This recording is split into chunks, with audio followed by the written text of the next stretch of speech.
साथियों, आप सब लोगों का बहुत बहुत स्वागत है। हम सब लोग जानते ही हैं कि राज्यसभा के अंदर आम आदमी पार्टी के 7 सांसद उन्होंने आम आदमी पार्टी छोड़ करके भारतीय जनता पार्टी का दामन थाम लिया। और आज यहां पर आने से पहले मैं राज्यसभा की साइट पे देख रहा था कि वो सभी के सभी 7 सांसद अब बीजेपी के श्रेणी के अंदर बीजेपी के साथ में दिखाए जा रहे हैं। तो लिहाजा राज्यसभा ने भी एक तरीके से नोटिफाई कर दिया। बहुत सारी बातें पिछले 2-3 दिन में कही जा रही हैं, उनमें से एक आध चीज पे मैं आऊंगा, लेकिन एक बहुत महत्वपूर्ण बात यहां पर मैं कांग्रेस पार्टी की तरफ से रखना चाहता हूं। पंजाब एक ऐसा सूबा है जो कि हमारी सरहद की रक्षा करता है। एक ऐसा सूबा है जहां पर इससे पहले भी कोशिशें हुई कि वहां पे अलगाववादी ताकतों को मदद बाहरी ताकतें करें और उस सूबे के अंदर अशांति फैलाई जाए। अभी फिर से अलगाववादी ताकतें, कुछ ऐसी ताकतें जो देश को तोड़ना चाहती हैं, पंजाब सूबे को अलग करना चाहती हैं, फिर से सर उठाना शुरू कर रही हैं। उन्होंने, अब हम लोग भी देखते हैं कि दिल्ली के अंदर बैठ करके आप लोग भी सुनते होंगे कि गैंग वॉर वहां पर चरम सीमा पे, ड्रग्स ड्रोन के द्वारा वहां पर पहुंचाए जा रहे हैं। इंटरनेशनल लेवल के ऊपर कई देशों के अंदर प्रो खालिस्तान लोग अलग अलग समय के ऊपर अलग अलग बातें कर रहे हैं। तो एक ऐसा भयावह समय फिर से नजर आना शुरू हो गया है जो 80 के दशक की शुरुआत में जब नजर आता था, वो वापस वहां पे नजर आना शुरू हो गया। और हमेशा इस बात की इतिहास गवाह रहा है कि अलगाववादी ताकतें जब आगे आती हैं तो उससे पहले ड्रग्स आते हैं, उससे पहले गैंग वॉर्स आते हैं, उससे पहले गैंग्स और क्रिमिनल्स आगे बढ़ते हैं और उसके बाद में अलगाववादी ताकतें आती हैं। ये एक के बाद एक नजर आता है। और वहां पर सबसे बड़ा अलगाववाद ताकतें क्या कहती हैं? वो ये कहती हैं कि हमारे लोगों की आवाज नहीं है, हमारे लोगों की सुनी नहीं जाती, हमारे लोगों को न्याय नहीं मिलता। पंजाब सूबे में इस बात को लोगों के बीच में अलगाववादी ताकतें कहती हैं कि उनके लोगों को आवाज नहीं मिलती, उनके लोगों को सुना नहीं जाता, उनके लोगों को न्याय नहीं मिलता। और आज भारतीय जनता पार्टी ने ठीक वही किया है जो वो सिद्ध करना चाहते हैं। पंजाब के 2022 चुनाव के अंदर पंजाब के अंदर भारतीय जनता पार्टी को 6.6% सिर्फ वोट मिले थे। 117 में से सिर्फ 2 विधायक उनके थे। हमारे संविधान के अंदर राज्यसभा को काउंसिल ऑफ स्टेट्स कहा जाता है। क्यों काउंसिल ऑफ स्टेट्स कहा जाता है? इसलिए कहा जाता है कि स्टेट्स के विधायक वहां से अपने नुमाइंदे चुन करके राज्यसभा के अंदर भेजते हैं, काउंसिल ऑफ स्टेट्स के अंदर भेजते हैं, जो कि विधायकों की नुमाइंदगी यहां पे करते हैं। जो विधायक होते हैं, जो लोगों ने विधानसभा में जिस अनुपात में वोट दिया होता है, उसी अनुपात के आधार के ऊपर राज्यसभा में वो जाते हैं। तो किस तरीके से आज भारतीय जनता पार्टी जस्टिफाई करेगी उन अलगाववादी नेताओं और ताकतों की जो कि कहते हैं कि यहां पर पंजाब के अंदर उनकी आवाज को दबाया जाता है, आवाज को न्याय नहीं मिलता? उनको किस तरीके से जवाब देंगे जब वो ये कहेंगे कि 6.6% जिसको वोट मिला है, उन्होंने राज्यसभा में बदमाशी से, जोर जबरदस्ती से 6.6% की जगह 85.7% अपनी नुमाइंदगी 7 में से 6 राज्यसभा के आज एमपी भारतीय जनता पार्टी के हैं। ये किस तरीके से आज वो जवाब देंगे? मैं उनसे ये पूछना चाहता हूं, सबसे पहले भारतीय जनता पार्टी से पूछना चाहता हूं। और ये केवल एक पंजाब का, एक आम आदमी पार्टी का मसला नहीं है, ये देश का सवाल। आज देश के एक सूबे जो सरहद से रक्षा भारत की करता है, जिनके लोगों ने कुर्बानियां भारत की एकता के लिए दी हुई है, आज आप उनको क्या जवाब दोगे? उनके वोट की कीमत क्या रह गई? जहां के सूबे ने सिर्फ 6.6% जिसको वोट दिया, आज उसके काउंसिल ऑफ स्टेट्स के अंदर 86% एमपीज आज वहां पर हैं। किस मुंह से आप वहां पर उनको जवाब देंगे? और आप नेशनल पार्टी हैं, प्रधानमंत्री आपका है, गृह मंत्री आपका है, आप किस तरीके से ये जो साजिशें हमारे खिलाफ हैं उसका जवाब आप देंगे? आज सबसे पहले कांग्रेस पार्टी, भारतीय जनता पार्टी से ये पूछना चाहते। अब दूसरा हम आते हैं आम आदमी पार्टी के ऊपर। मैंने बहुत बार इस मंच से बार बार ये बोला है कि आम आदमी पार्टी बीजेपी की बी टीम है। मैंने हमेशा इस बात को बोला है कि आम आदमी पार्टी के नेता एंटी नेशनल है, यहां तक भी मैंने बोला और बार बार बोला है। और अब साथ साथ में ये भी कहना चाहता हूं कि इनको नाम आम आदमी पार्टी से अपना बदल करके अरबपतियों की पार्टी कर लेना चाहिए। वो इसलिए दिल्ली का राज्यसभा का चुनाव जब 2017 में हो रहा था, नवंबर 2017 के अंदर मेरे पास में, इनके बाद में राज्यसभा के सांसद बने एक नेता आए मेरे पास में, और वो हमारे ट्रेडर्स कांग्रेस के अध्यक्ष थे। उनको मैंने ट्रेडर्स कांग्रेस का अध्यक्ष बनाया था, सुशील गुप्ता जी को। जब वो मेरे पास में आए, ट्रेडर्स कांग्रेस का अध्यक्ष उनको मैंने बनाया, तो उन्होंने नवंबर 2017 में कहा कि माकन जी मैं इस्तीफा देना चाहता हूं। तो मैंने कहा क्यों इस्तीफा देना चाहते हो आप? बताओ क्या मदद आपको चाहिए? आपको अभी मैंने पीसीसी का डेलीगेट भी बनाया, आपको पिछली बार असेंबली की टिकट भी दी, फिर आप क्यों नाराज हो? तो कहा जी मैं नाराज नहीं हूं। अगले महीने जो आम आदमी पार्टी को 3 सीटें राज्यसभा में मिलने जा रही हैं, उसमें से 1 सीट मेरे को मिल रही है। कांग्रेस में थे। तो मैंने कहा अरे आप क्या बात करते हो, आपको कैसे सीट दे देंगे? मैंने कहा वहां पर तो आशुतोष लाइन लगाए हुए बैठे हैं, उनको मिलना चाहिए। अगर वैश्य समाज से किसी को मिलना है, वहां पर कुमार विश्वास कवि सबसे पहले उन्होंने उनकी जिंदाबाद करी थी, उनको मिलेगा। स्वाति मालीवाल है वहां पे, उनको मिलेगा। आपको कैसे देंगे? तो उन्होंने कहा नहीं, मेरी बात हो गई है, मेरी सेटिंग हो गई है, मेरे को ही मिलेगी राज्यसभा। तो मैंने कहा कि लाला जी ध्यान रखो, आप बयाना व्याना मत दे आना। तो उन्होंने कहा नहीं, मेरी पूरी सेटिंग हो गई है, टॉप लीडरों से बात हो गई है और मुझे ही राज्यसभा मिलेगी। मैंने कहा अगर आपको राज्यसभा दे दी तो उनकी पार्टी टूट जाएगी। तो उन्होंने कहा भाई साहब उसमें क्या नुकसान है, आपको तो फायदा ही है, पार्टी टूट जाएगी, मुझे जाने दो, मुझे क्यों रोक रहे हो, उनकी पार्टी टूट जाएगी। वो मन बना करके आए थे, तय करके आए थे। वो राज्यसभा 1 महीने बाद कांग्रेस से छोड़ने के बाद उनको मिल गई। तो ये वो पार्टी है जिसने प्रशांत भूषण को राज्यसभा नहीं दी, जिसने योगेंद्र यादव को राज्यसभा नहीं दी, प्रोफेसर अनंत कुमार को राज्यसभा नहीं दी, जिसने आशुतोष जैसे काबिल साथी को राज्यसभा नहीं दी, कुमार विश्वास जैसे कवि को राज्यसभा नहीं दी, बल्कि धन कुबेरों को धन के आधार के ऊपर राज्यसभा देंगे। तो यही हाल होगा जो कि अभी पंजाब के सांसदों के साथ में हुआ है। जब मैं ये सारी चीजें आज की तैयारी के लिए कर रहा था, तो मेरी एक आदत है कि मैं थोड़ा रिसर्च जरूर करता हूं। तो मैंने कहा कि ये जो धन कुबेरों को टिकट दी गई है, इसकी कोई क्वांटिफाई करना चाहिए। इसको कल मैं प्रेस कॉन्फ्रेंस में जा रहा हूं, तो इसको कुछ आंकड़ों के साथ तो मेरे को बोलना चाहिए। तो मैंने कहा कि इन सबके एफिडेविट निकालते हैं जो ये सातों गए, और देखते हैं कि इनकी टोटल कुल नेटवर्थ कितनी है। इन्होंने एफिडेविट के अंदर डाला है।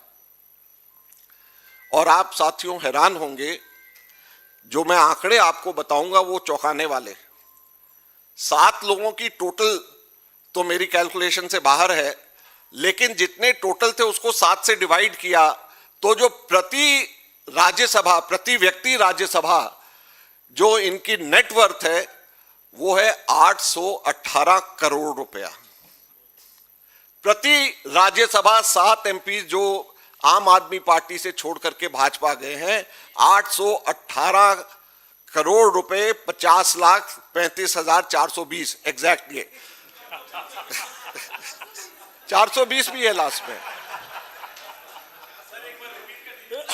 818 करोड़ 50,35,420 रुपया, ये औसत प्रति राज्यसभा एमपी की जो आम आदमी पार्टी से भाजपा के अंदर गया है वो उसकी औसत है।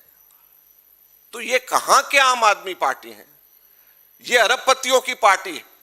जब टिकट पैसे और धन कुबेरों को उसके आधार पर मिलता है तो ये किस तरीके से ये कह सकते हैं कि हम आम आदमी की पार्टी है?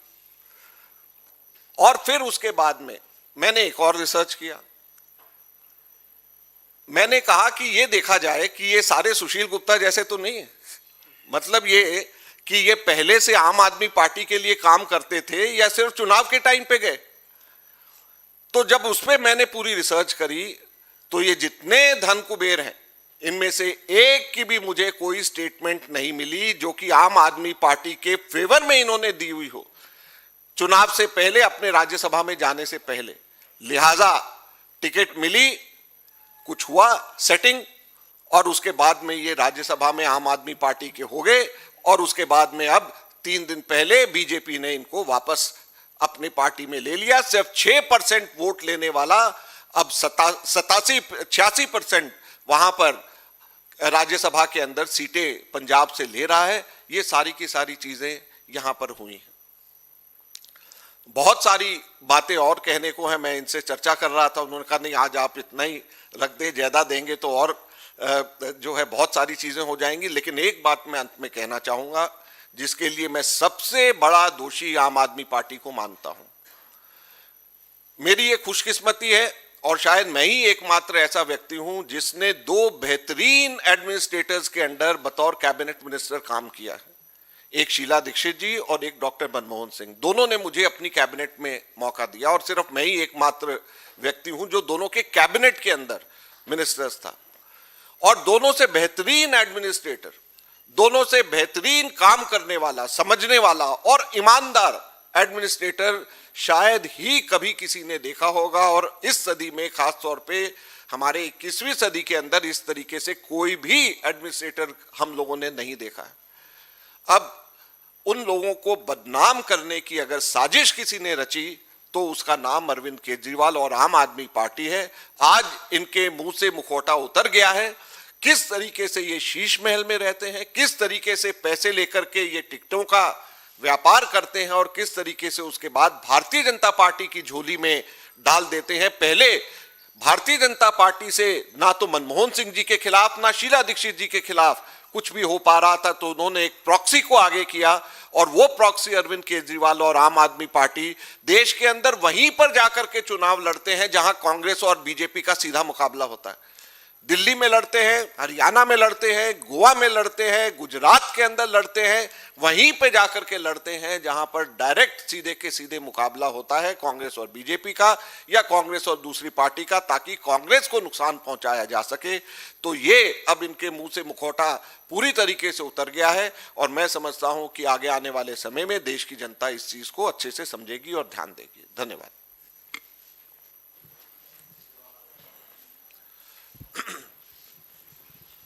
सर, माकन साहब इस तरफ। Sir, justice Suryakant, justice Swarnlata जो हैं उनके खिलाफ अरविंद के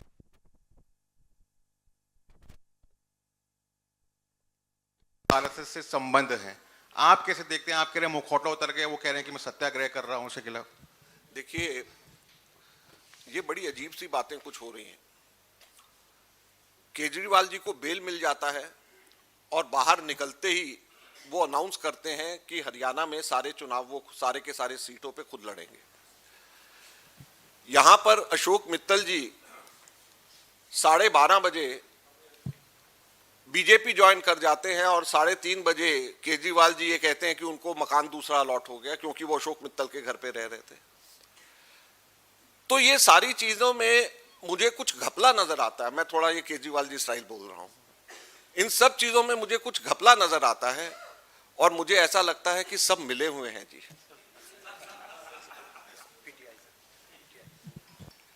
Sir, how do you see this development in light of Aam Aadmi Party's rise in Punjab and in Gujarat, where in one state obviously they are in power, and in Gujarat they had been emerging as a third force. So now how do you see the future of that party in these two states, and how it changes the dynamics for the Congress in these two states?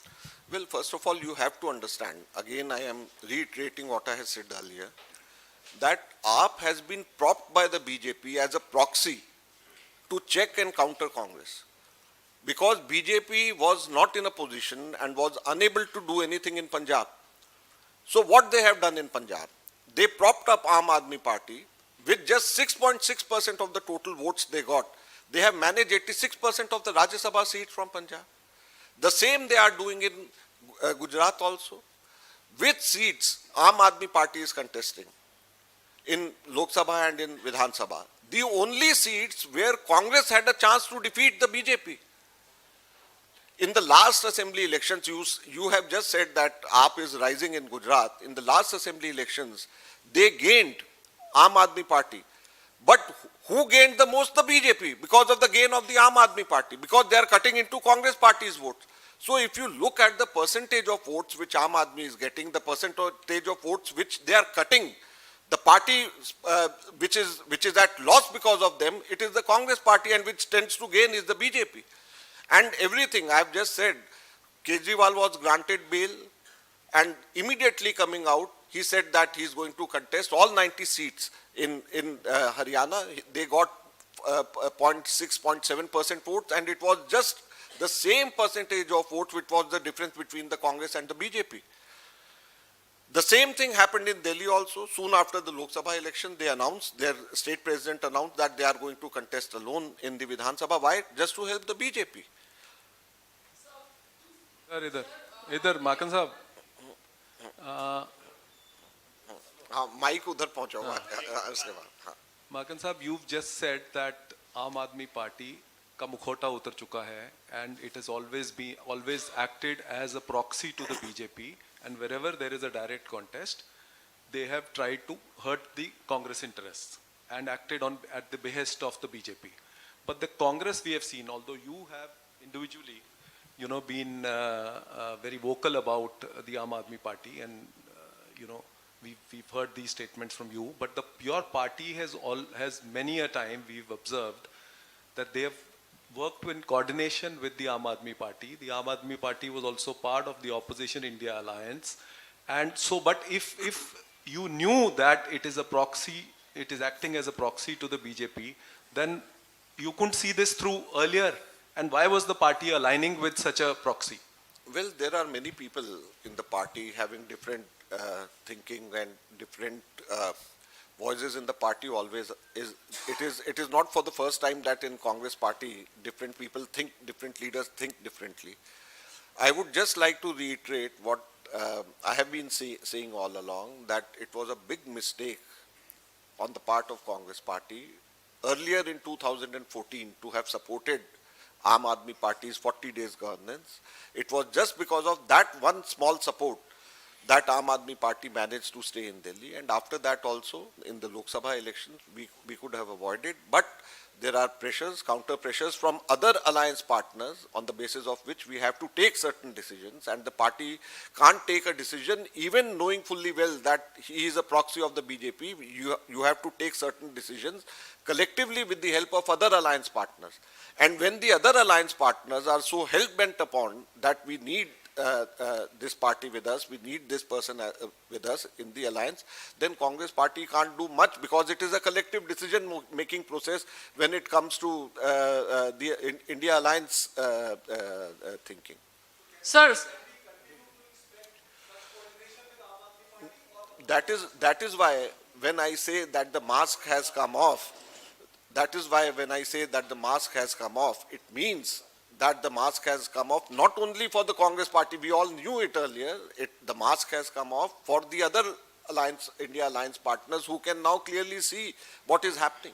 so sir, sir, जैसा आप कह रहे हैं कि mask has come off now, अगले साल काफ़ी सारे ऐसे राज्य हैं जहां पर आम आदमी पार्टी का प्रेजेंस है, पंजाब है, इसके अलावा गुजरात है सर, ऐसे राज्य हैं जहां पर, क्योंकि अलायंस आप लोगों ने किया पास्ट में, और जब आप कह रहे हैं कि हरियाणा और ये सब, उस समय भी हम देख रहे थे यही राघव चड्ढा कांग्रेस पार्टी के साथ बातचीत कर रहे थे अलायंस के लिए, हालांकि बातचीत बनी नहीं। जैनेंद्र जी आज आप बैठो। अगले साल सर, हाँ अगले साल एक सर, मिनट।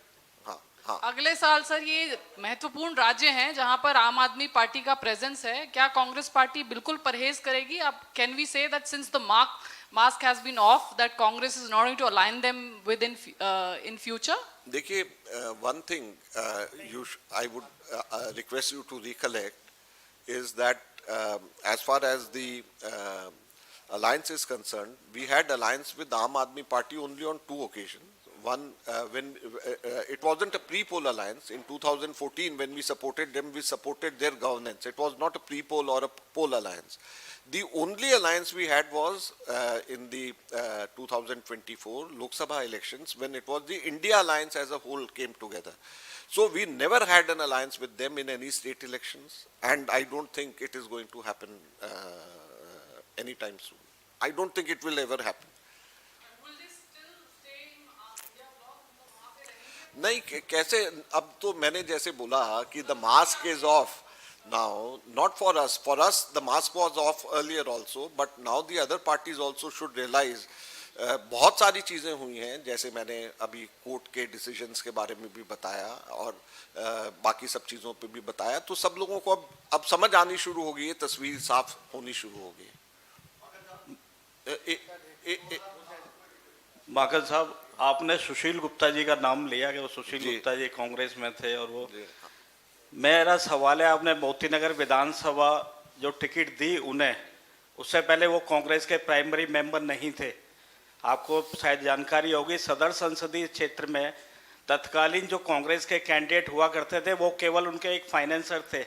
कांग्रेस ने मोती नगर से किस आधार पर उन्हें टिकट दी थी, थोड़ा सा ये जानकारी देंगे?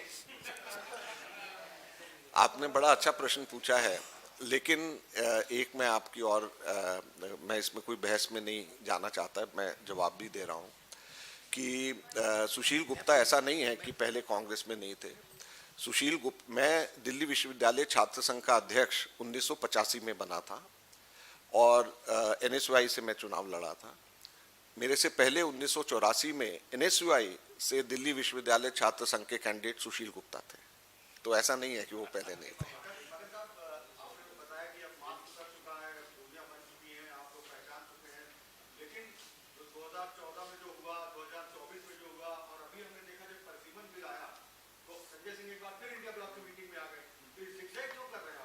देखिए,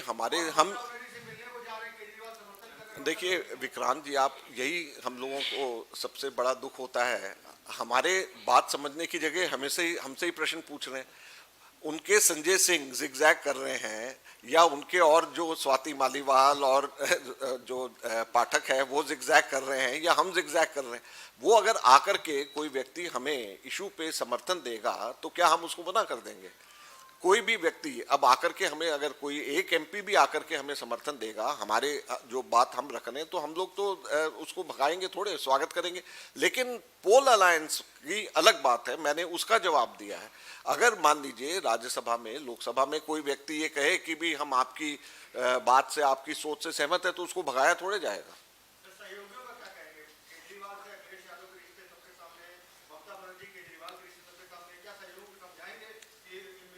बिल्कुल, अब तो तभी मैंने कहा मुखौटा जो पहले था वो उतर गया, सब लोगों को समझना चाहिए। हम लोग तो सबसे पहले हम लोगों ने दिल्ली के अंदर उनको भोगा, हमने देखा कि किस तरीके से अन्ना मूवमेंट में RSS और उन लोगों ने मिल करके काम किया। हम लोगों ने सबसे पहले देखा कि कैसे उनका टारगेट डॉक्टर मनमोहन सिंह और शीला दीक्षित जैसे ईमानदार और केपेबल एडमिनिस्ट्रेटर्स थे। हमने सब चीज़ें देखी, इसीलिए हम लोग, शायद मेरे जैसा, मैं दिल्ली से आता हूँ तो इसलिए हम लोग सबसे पहले मुखर हुए। पंजाब का जिक्र किया आपने और जो संवेदनशील राज्य है, नैतिक तौर पर तो आपने बीजेपी से कह दिया है कि वो जवाबदेह है और इसका जवाब दे कि आखिर उसने ये क्यों किया। लेकिन अगर देखें तो इसके विकल्प क्या है, कानूनी विकल्प कुछ देखते हैं? मुख्य विपक्षी पार्टी होने के नाते कांग्रेस इस पर चुनौती देने को लेकर कोई आगे का प्लान बनाएगी क्या? ये देखिए, अगर बीजेपी के काम करने का तरीका, जैसे लोकतंत्र में लोगों का जो डायरेक्ट इनडायरेक्ट जो लोगों का डिसीजन है, उसको जिस तरीके से ये चेंज करती है बीजेपी, ये बड़ी हैरानी करने वाली बात है। ये कोई पहली बार ऐसा नहीं हो रहा। उन लोगों ने इसी तरीके से मध्य प्रदेश में किया, कर्नाटक में पहले किया, गोवा में किया, नॉर्थ ईस्टर्न स्टेट्स में किया, राजस्थान में करने की कोशिश करी। तो ये सब चीज़ें आप इसका एक तरीके से सिलसिलेवार आप देखें कि लोगों का डिसीजन, लोगों का मैंडेट कुछ और होता है, और उसके बाद में मैंडेट आने के बाद में सेंटर में बैठी हुई बीजेपी उस मैंडेट को चेंज करने की कोशिश करती है। ये इस वक्त और ज़्यादा डेंजरस इसलिए है कि ये बॉर्डर सूबा है, ये पंजाब है, जहाँ पर सेपरेटिस्ट मूवमेंट ऑलरेडी अपना सर उठा रहे हैं, जहाँ पे वो बार बार कह रहे हैं कि पंजाब के लोगों की न्याय नहीं मिलता, उनकी आवाज़ को बल नहीं मिलता, और बीजेपी ने ये कह करके सेपरेटिस्ट की मूवमेंट को और बल दिया है। ये हमारा कहना है, और इसलिए और ज़्यादा डेंजरस है। जैनेंद्र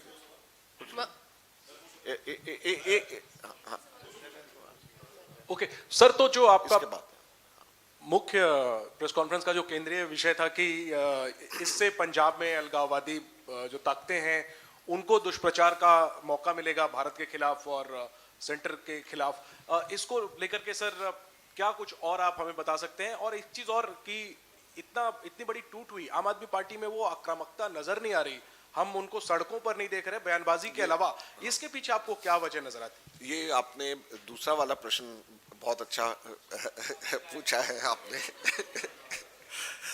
ये जो है उसमें उनकी आक्रामकता नजर नहीं आ रही, और बयानबाजी भी बड़ी म्यूटेड बयानबाजी है, और बहुत सारे नेताओं को, इंक्लूडिंग जो दिल्ली के पुराने नेता हैं, बहुत सारे नेताओं को के मुंह से जो आक्रामक जो नजर आना चाहिए वो नजर नहीं आया, सड़कों पे उतरते हुए नजर नहीं आए। मुझे लगता है कि एक और वेव आम आदमी पार्टी से निकलने वाली है, जो आम आदमी पार्टी छोड़ करके भारतीय जनता पार्टी जाएगी। आप लोगों को, सब लोगों को उसके लिए भी तैयार रहना चाहिए। मुझे लगता है कि एक और वेव जो है वहां से छोड़कर जाने के लिए दिल्ली और पंजाब दोनों में जाएगी। नहीं रुको यार, माकन साहब, अरे रुक जाइए, आपका हो गया, मेरा भी है। माकन साहब, इसके बाद आप कह रहे हैं कि आप पहले व्यक्ति हैं दिल्ली में कांग्रेस के जिन्होंने कहा कि आम आदमी पार्टी जो है वो बीजेपी की बी टीम है। क्या ये किस तरह की बीजेपी की बी टीम है जो बीजेपी के ही सांसदों को बढ़ा रही है? राज्यसभा में 113 सांसद अब बीजेपी के हो गए, तो खुद को खत्म करके बीजेपी को ऑक्सीजन देना, ये किस तरह की राजनीति की शुरुआत है? यही बी टीम है जो बी से अब ए बन रही है।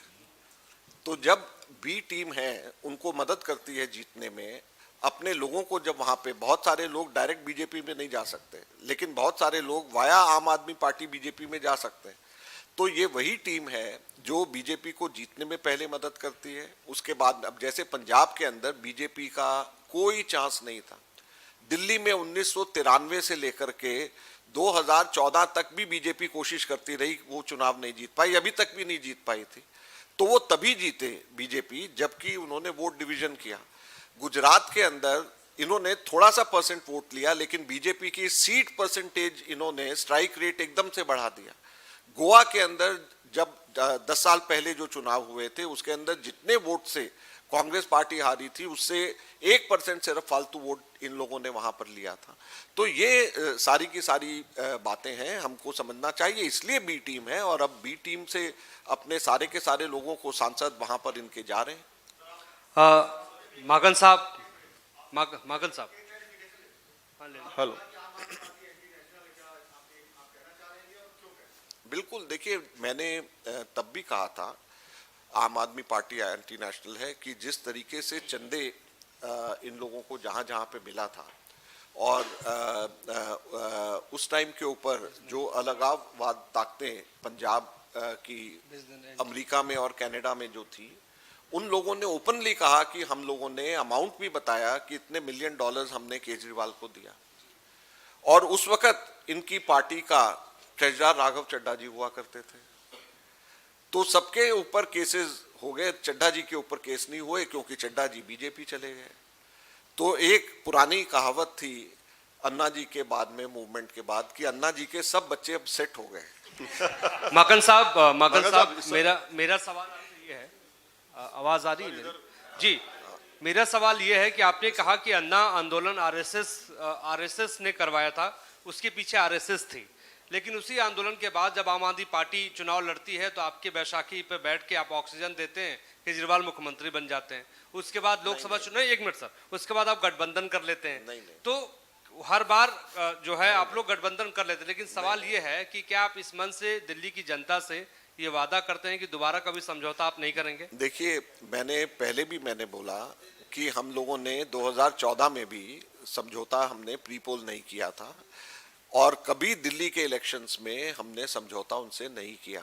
सिर्फ और सिर्फ एक चुनाव में 2024 के में लोकसभा के जनरल इलेक्शंस में उनके साथ किया, वो भी इंडिया अलायंस के पार्टनर्स जो हमारे साथ थे उनका दबाव था, उनका कहना था और सभी इंडिया अलायंस की एकता की वजह से, नहीं तो इंडिया अलायंस में हम लोग एक नहीं हो पाते, तो वो हम लोगों के लिए उस वक्त सोच रही होगी हमारे शीर्ष नेतृत्व की, जिस वजह से हुआ, नहीं तो उसके अलावा तो कभी भी नहीं हुआ। जितना तेजी से हमने अग्रेसिवली उनके अगेंस्ट एजिटेशन दिल्ली में करे उतने तो बीजेपी ने भी नहीं करे। सर आमिर हूँ मैं न्यूज नेशन से। एक मिनट में मैं एक सवाल ले लेता हूँ, बहुत उधर से बहुत हो गया सवाल, एक मिनट इधर ले। एक सवाल सर ये है कि राघव चड्ढा के बारे में पता था कि लोग कयास लगा रहे थे कि बीजेपी में चले जाएंगे वो, और बहुत पहले से खबरें चलने लगी थी, लेकिन वो 7 सांसदों को लेके जाएंगे किसके बारे में किसी को नहीं पता था। उसके बाद अब राघव चड्ढा कहते हैं कि 50 विधायकों के संपर्क में पंजाब में, तो क्या आप लोगों को लगता है कि कांग्रेस में भी टूट हो सकती है? क्या कांग्रेस के जो विधायक हैं वहां पर 13 विधायक कांग्रेस के हैं, क्या उसमें भी कुछ हो सकता है? और आगे की जो वेव आप बता रहे हैं उसको थोड़ा डिस्क्राइब कीजिए। देखिए, कांग्रेस की स्थिति तो और मजबूत हो रही है, लोग बल्कि कांग्रेस में आना चाह रहे हैं इस वक्त, और जहां तक कि आम आदमी पार्टी की जहां तक बात है, मुझे लगता है मैंने क्योंकि जिस जो रिस्पांस आम आदमी पार्टी का है वो उतना अग्रेसिव नहीं है, बेशक सड़क पे या बयान से, तो ऐसा लगता है कि आम आदमी पार्टी के अंदर भी बहुत बड़ी टूट, केवल पंजाब में नहीं बल्कि दिल्ली के अंदर भी बहुत सारे लोग शायद छोड़ करके जाने को तैयार बैठे हैं, ऐसा हम लोगों को खबर है। Magan sir, one question as amid this political development in Aam Aadmi Party, there is the CBI which has re-registered a case which earlier was being probed by the Anti-Corruption Bureau, which is related to Arvind Kejriwal's brother-in-law. There were corruption charges against him, that there was forgery of documents and all of that. The timing of this registration of this case is also under discussion. What's your response to that? Because recently only we have seen that how the MPs have switched the sites, and soon after that this decision has also been taken. Well, my question is, when did this happen? When the CBI has registered case now, but when did this incident happen? ये वाकया कब हुआ था? ये वाकया आज से 7 साल पहले का है। तो 7 साल का सेंट्रल गवर्नमेंट और सीबीआई क्यों इंतजार करती है? क्यों? क्या वो जो है कोई नैरेटिव सेट करने के लिए कोई टाइम चूज करती है? क्या टाइम चूज करने का क्या आधार है कि जब चाहे एक निकाल करके सामने केस कर दिया, जब चाहे बेल निकाल दी, बेल दे दी, जब चाहे ये कर दिया, ताकि अपने हिसाब से कठपुतली की तरीके से चला सके? यही तो बी टीम का काम है। जी, एक प्रश्न ये है कि अलगाववाद की बात आपने की और कहा वहाँ के लोगों को न्याय नहीं मिल रहा है। अब ये 6% से 85% हो गए, अगले साल चुनाव है, तो कांग्रेस क्या करेगी जो ये 85% है इम्पैक्ट ना डाल पाए? क्योंकि पिछली बार भी जो चुनाव हुआ था उसमें जिस तरह से अलगाववादियों ने मदद की थी वो सबके सामने है। देखिए, कांग्रेस वहाँ पर एकजुट होकर के चुनाव लड़ेगी, और अब बल्कि भाजपा भी एक्सपोज हुई है, जिस तरीके से उन्होंने वहाँ पर लोगों के मैंडेट की अवहेलना करी है। आम आदमी पार्टी भी एक्सपोज हुई है, अकाली दल बहुत कमज़ोर स्थिति में है। मुझे लगता है कि कांग्रेस पार्टी के लिए वहाँ पे सभी लोग इकट्ठे होकर के लड़ें, और ये गोल्डन अपॉर्चुनिटी है। धन्यवाद। सर एक आखिरी क्वेश्चन ये है कि मेरा पेन नीचे। हाँ सर इधर। हाँ। सर, अभी कुछ दिन राहुल गांधी जी ने वेस्ट बंगाल में कहा था कि अगर ममता जी ने साफ सुथरी सरकार चलाई होती तो भाजपा को वहां पहुंचने का कभी मौका, मतलब उस राज्य में। सर दूसरा, अभी आप उसी में आगे बढ़ा रहा हूं, अभी दूसरा आप आम आदमी पार्टी को एंटी नेशनल कह रहे हो, तो क्या अब ये मान लिया जाए कि इंडिया गठबंधन अप्रासंगिक हो रहा है धीरे धीरे? देखिए, आप एक प्रश्न से पूरे के पूरा उसको कैसे गठबंधन की बात कर सकते हैं? नहीं नहीं, बड़े दल कितने बड़े दल?